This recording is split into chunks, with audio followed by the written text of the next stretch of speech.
Hello. Good afternoon, everyone. I know it's after lunch. I know we're all a little bit brain dead. I'll try to make this as interesting as possible. The spotlight is actually quite strong. Okay, I'll just try to look over there. My topic today is how to keep competitors away via your IP. But as I was having lunch just now, I noticed that one of the food that they were serving is deep fried wonton. And that reminded me of a very interesting story.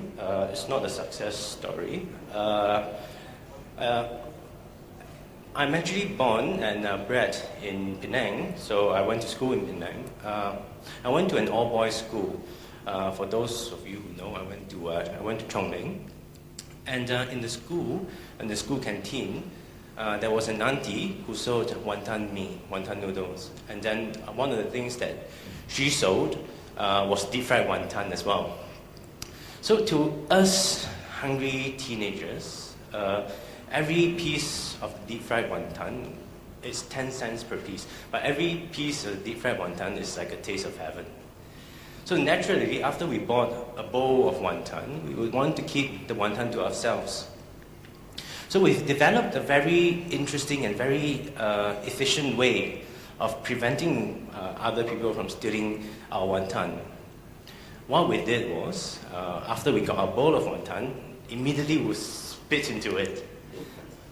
And if that's not enough to deter the would-be wonton burglar, and before we sat down to eat our wonton, we would again lick every single piece of wonton to make sure that everybody sees it, and we lay claim over our wonton so nobody would actually touch it. It worked quite well, apart from the fact that once we're done processing the wonton is no longer deep fried wonton, it's more like wonton soup. Sorry, it's a very disgusting story, but it actually raises a very interesting point. If a bunch of teenagers, they know how to protect what is theirs, they know how to protect essentially what is their asset, and why are we not doing more about our IP rights? So today, I'm here to talk about how to keep your competitors away with the IPs that you have. Before we go into that, I would like to, for the benefit of those of you here who's not very well versed with what IP is. IP is intellectual property. You'll find that later I'll use the word IP or intellectual property interchangeably, but they are essentially the same thing. So what is IP? IP is a group of intangible property rights. What that means is that the property, the asset, is unseen. It doesn't have a form. It survives by virtue of the law that gives effect to it. And what intellectual property does is, it protects the creation of the mind. So essentially, it protects creativity. It protects your ideas, so to speak. I think you notice I mentioned that intellectual property rights is actually a group of rights. So that means that there are several intellectual property rights out there, several classes. I'm going to show you some of the more common ones, 4 in particular. The first one is patents. Patents is an IP to protect invention. So if you invented something, then maybe you would like to protect it with patent. Following that, if the slide works, yes it does. So following that, we have industrial designs. Industrial designs is where you use industrial designs to protect the design of your product. So if you see here on the screen, you see that there's actually a watch with a very special design. So industrial design is used to protect the design, but not what's within the watch. So the function and all that, you will not be able to protect it with industrial design. And moving on, this is actually quite common. We see it almost every day. Trademarks. Trademarks is any sign, anything that tells the consumer that this product belongs to somebody. So for example, here we have the golden arches of McDonald's. So you see that, you know that the products are from McDonald's. And fourthly, we have copyright. Copyright is the protection of the expression of ideas. If you express your ideas, and if you put it down in a material form, basically you write it down, you record it, if it's a love song for your girlfriend, if it's a sculpture, you built it, it has protection. I mean, you can protect it with copyright. So we've spoken about some of the common IP rights. I'll move on to some of the more obscure ones, the ones that you don't normally see. The first one is geographical indication. It is to protect, it's something like a trademark. So let me give you an example of Moet and Chandon. It is champagne. Champagne itself is a geographical indication. It is protected as such. And if the wine that you're making is not from the Champagne region of France, if it doesn't fulfill certain criteria set by the governing body, you will not be able to call your wine champagne. So, okay, so integrated circuit layout. This is to do mostly with IC, the chips you find in your computers, in your smartphones. You can actually protect the layout of that, the IC. So it means the bits and pieces, the conductor, the semiconductor, the placement of it on the chip can be protected. Plant variety, if you're interested in botany, is where if you engineer a plant, for example, if you engineer an orchid, you can protect that particular plant variety as well. The last one is trade secret. We don't see it very often because we hardly ever hear about it, but it exists. So one of the most prominent, the ones that are more, the one that is more well known is the KFC recipe, the 11 spices that made the chicken taste so good. The reason why it is not protected as a patent is because if you protect anything with IP, for example, patents, trademarks, industrial design, it will eventually be published. And once it is published, it will be known by the public. So the public will actually know about your invention, or in this case, your ingredients. So in order to keep a secret, the best way is to not talk about it and not let anybody know about it. So we've got the brief review of what intellectual property is. Now, actually it seems quite technical and quite foreign, but we actually see it everywhere. We see it every day and in everyday objects. I'm going to show you a few examples now. So this is a caroteno. It's a type of oil made from palm, so it's a palm oil. So, of course, we have the trademarks. Some of you may know it as a brand, but it's not technically just a brand. It's a trademark. So caroteno is a trademark, and we have an industrial design protection for the bottle, the special shape of the bottle. We may have patents for the ingredients or the composition of the oil, or if there's any special additives in the oil, you can protect it with patents. And you have copyrights for example, the things, the introduction to the product and description of products. You can protect those with copyright. And this is more high tech. We have a phone here. As you can see, one product may have several IP rights to it. Industrial design, again, for the design of the phone, so the shell. Trademark, you see the trademark of Apple, the logo, and iPhone, the word. Patents for any inventions that's inside, for example, the Bluetooth or the Wi-Fi that has a patent registered. Copyright for the computer software. Okay, this is not very common. Some of you may have come across it, some of you may not have. It's Viagra. I'm sure you know what it does. But even that itself could be protected. I mean, the medicine itself could be protected with a patent. The ingredients, the composition, the chemical composition of the pill can be protected. Industrial design for the special diamond shape. And again, trademarks. But this one is a little bit special because even the color itself could be protected as a trademark. That's why we call it a blue pill. Sometimes you go to the doctor, you have certain, man issues, and you don't want to tell the doctor what it is, and you just ask him instead of Viagra, you can ask him for a blue pill, and the doctor is likely to know what you mean. This one is probably my favorite. Books, magazines. How do you protect that? If you're an author, if you worked in the publishing industry. In this case, it's Sports Illustrated. So again, we see trademark. The trademark protection the name Sports Illustrated is protected as a trademark, and copyright. I'm sorry, the arrow is pointing towards her bum, but no, that you can't protect the bum with a copyright. The copyright is for the articles inside, the pictures, and so on and so forth. So even Sports Illustrated, as brainless as some female might think, has IP right protection.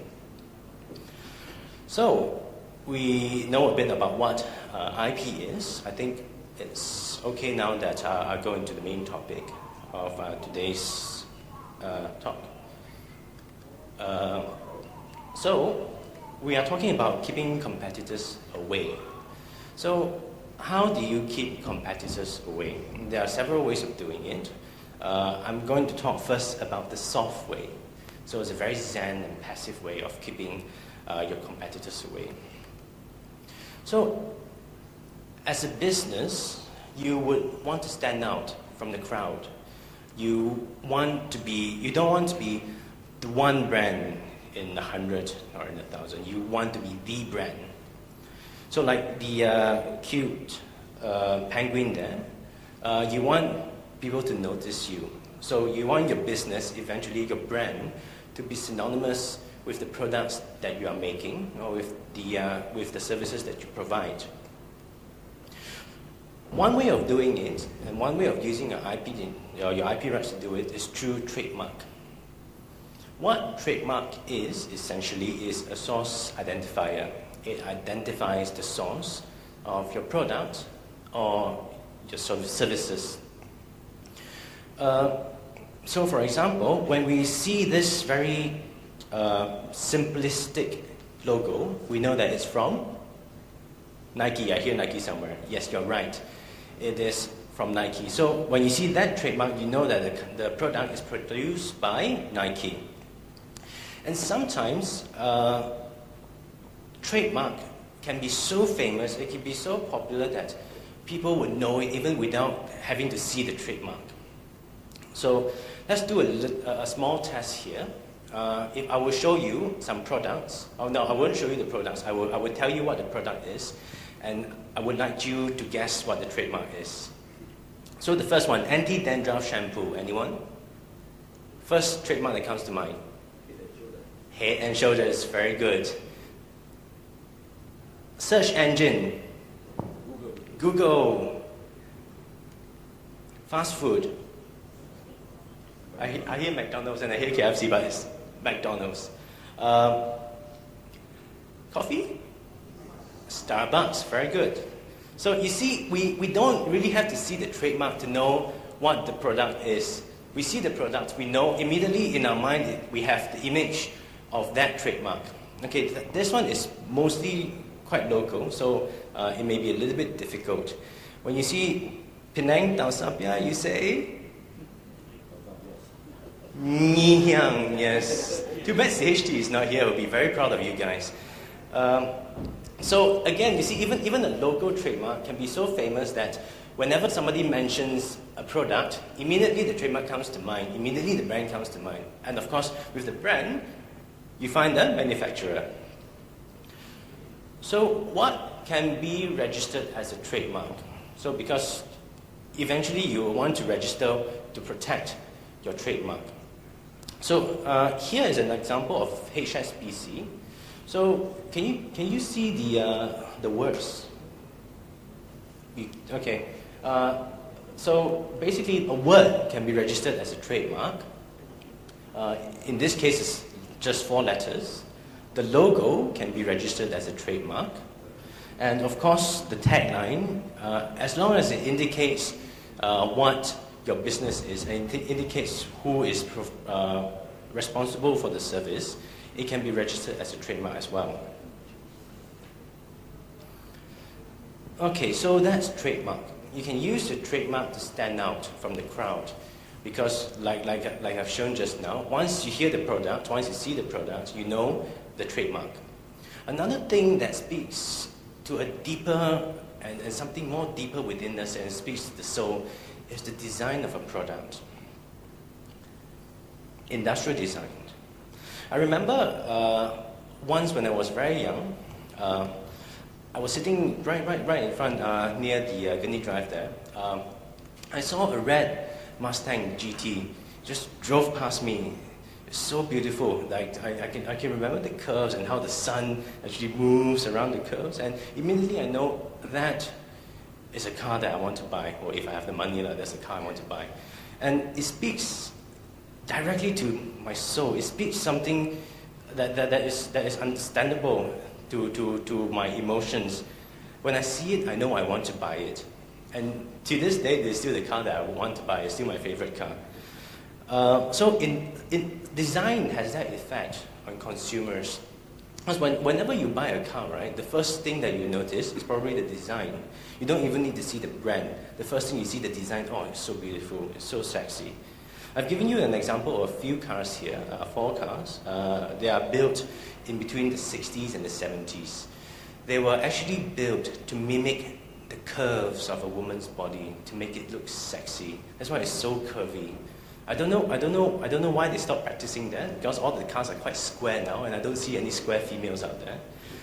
And I was just telling my colleague the other day, I was telling her if the manufacturers of car nowadays, if they would like to mimic the body or the ideal body of a modern woman, we'll all end up riding a bicycle. Size 0 is the way to go. No, it's not. Sorry. So design somehow seems to be able to bypass our consciousness. It speaks directly to our soul. It speaks directly to our emotional, our visual emotions. So some designs they're designed to shock. So in this case, you see a knife holder with a man being strapped to it, shock and all. And this is actually a urinal designed in Germany. It's for men to pee into the mouth. I don't know why. It's very disgusting. But you see, it has the effect on you. Once you see it, you either think that it's sexy, or you either think, in this case, you're probably disgusted. So it immediately speaks to your emotion, and that is very powerful. So for example, here, some very high-tech looking watch and an office chair that looks it looks state-of-the-art. It looks like it's from the future. And incidentally, the watch, right, the Richard Mille, is actually one of the most expensive watch ever. I think one would cost about £1 million. So it is designed specifically to show you that it is unlike the rest. It is a watch that is so high-tech, and it shows class and all that. So is the chair. And some designs are made, or some objects are designed to speak to our lazy self. We're all lazy once in a while. Actually, I'm more lazy than hardworking most of the time. But it speaks to our lazy self. When we see designs like that, we see, oh, it's so comfortable. I would just like to sit on that for the rest of my life. Again, that's an emotion that comes when you see the product. And the interesting thing is, it is actually a very powerful tool that you want to have in your business arsenal. Because, like I said, they bypass the consciousness. People see it, they want to buy it. Immediately, they feel like they want to buy it. So once you have a very powerful tool, you want to protect it naturally, like the deep fried wonton. You want to keep it in your company. So how do you do it? You can register it as an industrial design. So what can be registered as an industrial design? If a design appeals to the eye of a customer, if it is new, it means that it's not disclosed. So if you have a design, if you design it, you don't show it to anyone. You don't bring it to any exhibitions. You don't sell it first. If you do, it may not be new anymore, and you may not be able to protect it. And thirdly, it must be an article of manufacture. So it means that you must be able to you must be able to produce it in the manufacturing process. So what cannot be protected as a design? Design that is solely influenced by its functions. So for example, if you look at this, it's actually an elbow to connect two pipes together. We know that the diameter has to be in a certain diameter, and the angle has to be a 90-degree angle in order for it to function. So those things cannot be protected because they are no longer new. So it is functional. Sometimes what we see, we see this quite often. Before a product is actually introduced to the public, we see advertisements of it, and we love it, don't we? I know advertisements are interesting. Some of them makes us laugh, some of them makes us cry. Although I've not cried during an advertisement before, but I'm sure some of them do. Some of them makes us angry. Again, it is there to invoke emotions, is to tell you to buy the product. So advertisements can be protected with copyrights. So I'm going to show you a few examples here of advertisement. Yes, a cow on a trampoline. It's McDonald's milkshake. So the cow bounces up and down, the milk gets shake, and then you get milkshake. And like advertisement for a knife, the WMF knife, it's so sharp that it cuts through the carrot and it cuts through the chopping board as well. And this is quite local. I'm sure everyone remember this incident not too long ago of listen, listen, listen. I will always answer your questions, but animals have problems too. Why am I bringing this up? Because after 2 or 3 days, Nando's came out with an advertisement. It says, listen, listen, listen. Our chickens are A-OK. So these are interesting because advertisements are supposed to be fun. They interact with you. They speak to your emotional side. So how do you protect your advertisements? You can protect it with copyright. As I said just now, copyright is the protection of the expression of ideas. So if it's put down in a book form or in word form, you could protect it as a literary work. If it's a picture, so most advertisements are pictures, sculptures, photos, videos, you can protect it as an artistic work. And musical, for example, if it's a music, if it's a jingle, the 1-300, 888, 333 for Domino's, you can protect that with copyright. So, the fourth most common IP rights is patents. It protects inventions or innovations as long as it's new and it's inventive. So here, the first example is, it looks like a glue stick, but it's actually a butter stick. So every time you want to apply butter on your bread, you just turn the knob and you have butter. Not something that is very new, but it's rather inventive because before that, glue sticks are glue sticks, butters are butters.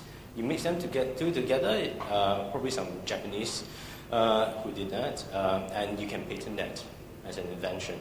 The second one, I'm not too sure, it's just there for a comedic reason. It's a toilet roll holder on your hand if you ever fall sick. But the interesting thing is, a patent, you can protect inventions that are very high-tech and state-of-the-art. So for example, this is the Google Glass. What it does is a glass, a piece of glass that goes over your eye in order to project something onto the glass. And the technology is called augmented reality. So when you're wearing the pair of glasses, you'll be able to see things like that projected onto real life. So informations, details of the places will be projected onto real life, so you'll be able to see it. So you can protect an invention that is very, very complicated, very high-tech, but you can also protect an invention that is very low-tech and very simple. It's just that nobody thought of it before. For example, the first example, post-it notes by 3M, is actually a patented technology, so to speak. And it's essentially pieces of paper with glue at the back of the paper so that you can stick it onto like walls, or you can stick it onto the forehead of your colleagues. Another thing is the can. Not the can, sorry, the pull-up tab that you see on almost every can nowadays. That can be protected as well because nobody ever thought of that before. So don't be faced by patents or IP rights, because sometimes the simplest ideas are actually the most useful one. For example, everybody has used a post-it note before, and everybody definitely has drank from a can that has a pull-up tab.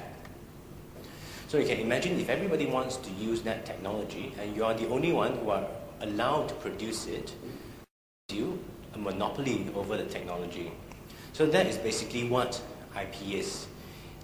If you take anything from this seminar, from this breakout session, it would be IP gives you monopoly.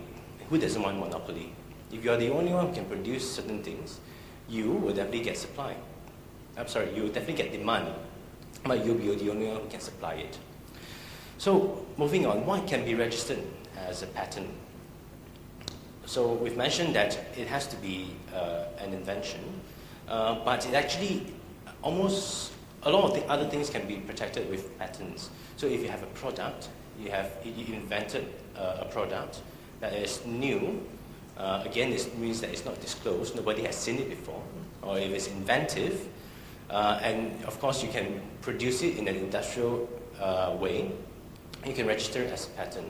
You can also register things like, for example, a process, an industrial process. If the industrial process is new again and it is inventive, again you can register it as a patent.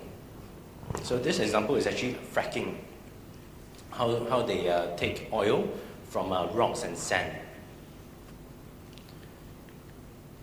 And material, you can protect materials, you can protect the composition of it or the ingredients of a material. In this example is actually the chemical compound of Kevlar, the material you use to make bulletproof vests.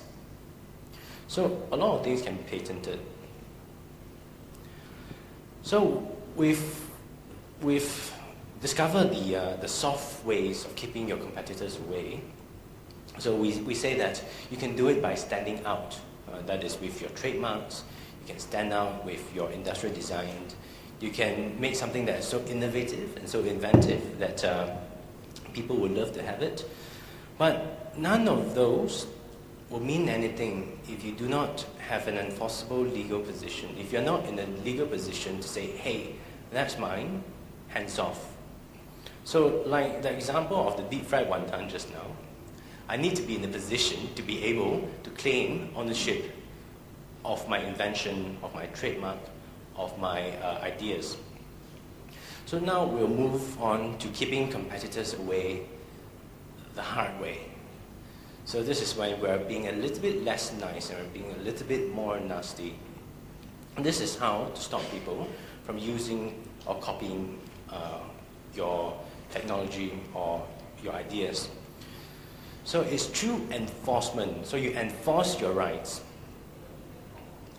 Normally, in order to enforce your rights, you will have to register those rights first. The benefit of IP rights registration is that it gives you the rights to import, export, produce, and sell. Again, those rights are exclusive. So you have exclusivity. You have monopoly over those things. And if somebody does copy your IP, you can sue them for infringement. So I've said this over and over again to our clients, to the people I meet. Having an array of weapons, like what I mentioned just now, is like having a house, buying a house where you have no title to the house, getting a house that you have no title to. So yes, you may pay $1 million, $2 million, or if you are in Penang, it'll probably be 3 or 4 or 5, 6 million. You have no title to it. How are you going to prevent people from taking your house? How are you going to prove to people that you are the owner of the house? So it's the same way. The same thing happens if you have an IP right that you don't register. You cannot enforce it. So what are the ways of enforcing your IP rights? When and if it is actually copied. The first thing that normally that companies will do is to send a ceased and desist letter. It's a passive-aggressive letter that you send to your competitors and say, hey, keep away from my deep fried wonton, or if not, I will sue you. Another thing, if you are more dramatic and if a lot of money is involved, you may be able to use border measures. And that is to stop importation, and it involves the customs. So what you do is you tell the registrar that somebody is going to bring in a certain product that bears your trademark or has your patent in it or has the same design as yours, and you'll be able to ask the custom to seize the products. If the product is made in Malaysia or it is already in Malaysia, you can rely on the trade description order. It's a court order for you to raid or seize any products that is infringing your rights. And you can go to court, of course, you sue for infringement, but before you even actually start the court proceeding, you can apply for an injunction if it is very urgent. What an injunction does is it stops them from selling it. We see this quite often, especially the wars between Apple and Samsung. They are trying to get injunctions almost everywhere to stop either Samsung from selling or stop Apple from selling the products. So it's actually a very powerful tool because IP is jurisdictional. So potentially you can keep a competitor out of a market that is the size of a country. Or if it's the European Union, it's the size of 27 countries because it's the Union. So once that you prove that the other party is infringing your rights, what can you do? What can you ask from them? Again, you can stop them from selling it. You can also claim damages from them. So what is damages? Damages is any losses that you suffer, any monetary losses that you have suffered. So it comes from maybe instead of coming to you, the customers are going to your competitors. So you've lost the customs. You can claim that as damages. Or if they produce a product with your trademark or with your industrial design, and it is a faulty product or the quality is quite bad, I mean, you can imagine it will actually affect your reputation because people know that, let's say, it's a product from Nokia, but it's actually a fake one. They don't know that. They see one blowing up in their face. It's probably going to affect your reputation. So loss of reputation, you can claim it as a damage as well. Account of profit is quite interesting because it means if the other person steals your IPs and he uses it and he sells things or he provides services with it, because he is using your IP, you may be able to ask the court for the other person to account, so basically to pay you all of the profits that he's made with your IP rights. So if he's been selling for years and years, it could go up to a lot of money. So that's how you can actually enforce your rights and how you can keep your competitors away the hard way.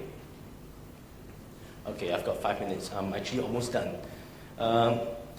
So we've heard about the theoretical part of the law on what is IP and what you could technically or potentially do.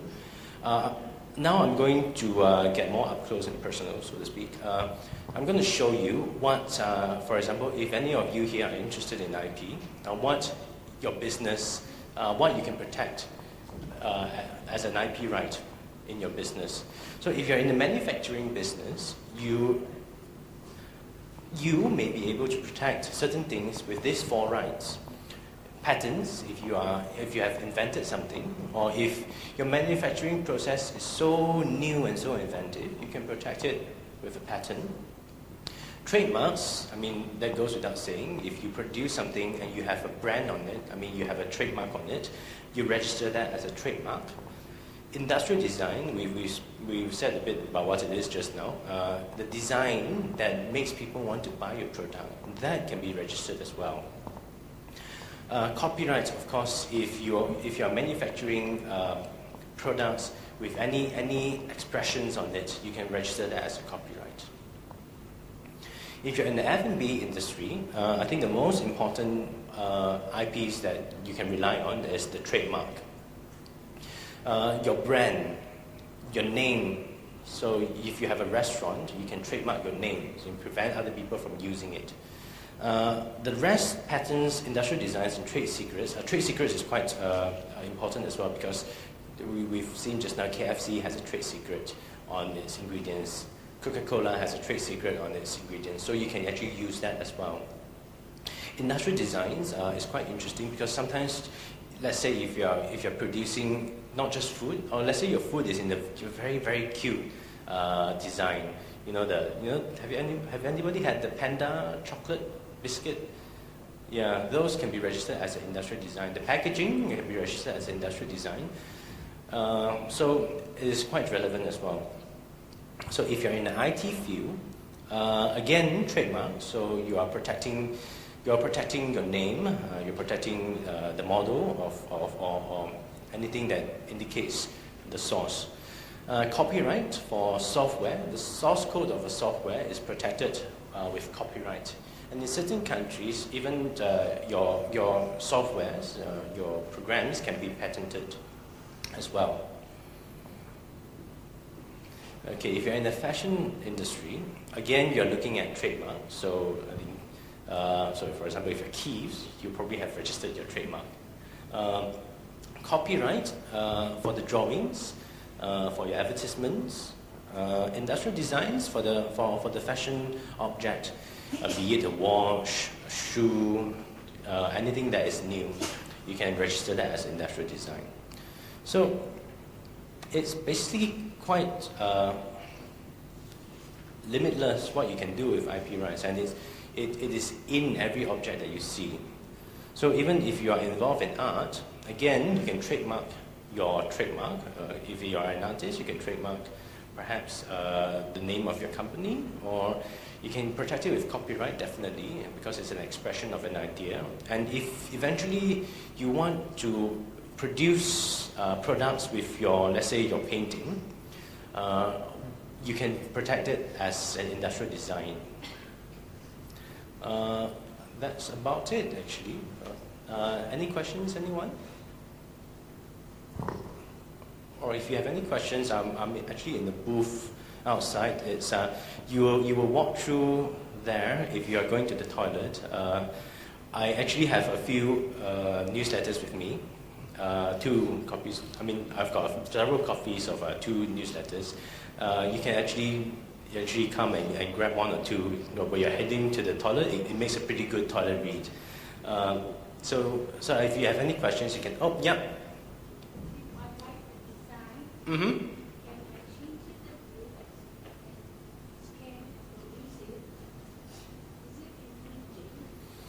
It will depend on how similar your design is to the other person's design, and it also depends on whether he has registered it in Malaysia or not. You will probably have to ask somebody to have a look at it. Yeah. If you just change the company, if you just. Mm-hmm. Mm-hmm.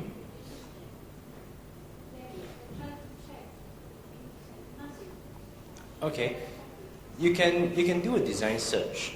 Normally you can do a design search and that will be able to tell you whether the design has been registered or not. And if it's registered and the one that you're producing is very similar to the other person's design, a registered design, it will be potentially infringement. Same goes with trademark as well. If your trademark is too similar to another person's trademark, that may potentially be infringement as well. And any other questions? Yep. How about the duration of the protection? Protection, okay. For the duration for protection, if it's a trademark, it goes for 10 years, but you can renew it every 10 years. So if you do it every 10 years, and every 10 years after that, you can renew it forever. There are some trademarks that are actually from 19th century, so 1800 something. Yeah. For patents, it's 20 years, but every year you have to pay maintenance. For industrial design, it varies between countries. In Malaysia, at the moment, it's 15 years, but eventually they're going to pass a law, I think next year, or coming into force next year. It will be 25